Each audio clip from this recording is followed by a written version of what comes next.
The Tornado Cash case isn't just about privacy tools. It's about how far the government will go to criminalize open source code. Now, with the new Department of Justice policy and shocking revelations coming forth in court, the Roman Storm case may reshape the future of crypto regulation.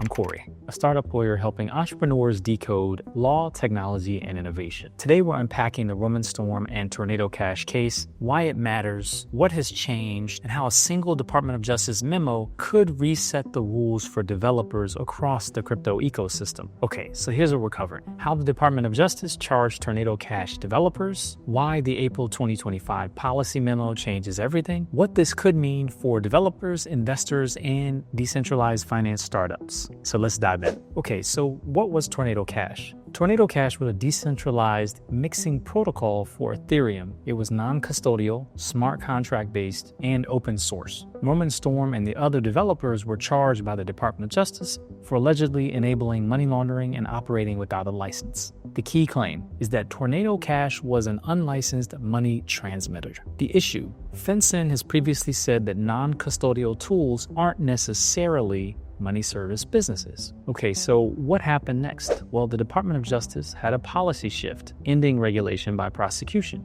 On April 7, 2025, the DOJ issued a memo called Ending Regulation by Prosecution. This memo said prosecutors will stop using criminal law to enforce ambiguous licensing obligations in the crypto ecosphere. The Department of Justice will now focus on only real crimes such as fraud, terrorism financing, drug money, and not just building code that someone else may misuse. So let's look at hidden evidence and Brady violations. Here's where things get explosive. It appears that prosecutors may have withheld emails showing that FinCEN staff didn't believe non-custodial mixers like Tornado Cash were actually money service businesses at all. That exculpatory evidence, however, wasn't turned over until much later, even though it could have helped the defense at bail hearings and during the various criminal proceedings. That's not just unethical, though, it could be considered unconstitutional. So what does this mean for crypto builders? This case has become a rallying cry for developer rights. Amicus briefs from Coin Center, the DeFi Education Fund, and others have emphasized that developers writing code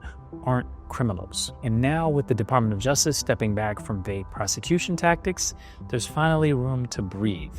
But risks still remain. Even with the Department of Justice memo, the Tornado Cash case is not over. Charges are still pending. And as this video is being filmed, the main developer, Roman Storm, is actually in trial right now, and we'll know the verdict soon of how this will play out and impact the industry. So what should crypto teams do? You want to proactively review how your protocol interacts with users. You definitely want to monitor FinCEN and OFAC guidance closely. And these are the rules around what is AML and KYC and what those requirements are. You also want to look at separating core development from operational compliance. So here's what we've learned. Roman Storm was charged for building non-custodial tools, but the law wasn't very clear. The Department of Justice new memo ends regulation by prosecution for crypto licensing. The prosecutors withheld critical evidence from the defense, and the case could reshape how the US treats code, mixers, and DeFi innovation. Crypto founders must still be strategic even when they're decentralized. Join me on the path to decoding law, technology, and innovation to grow your business. Don't forget to like,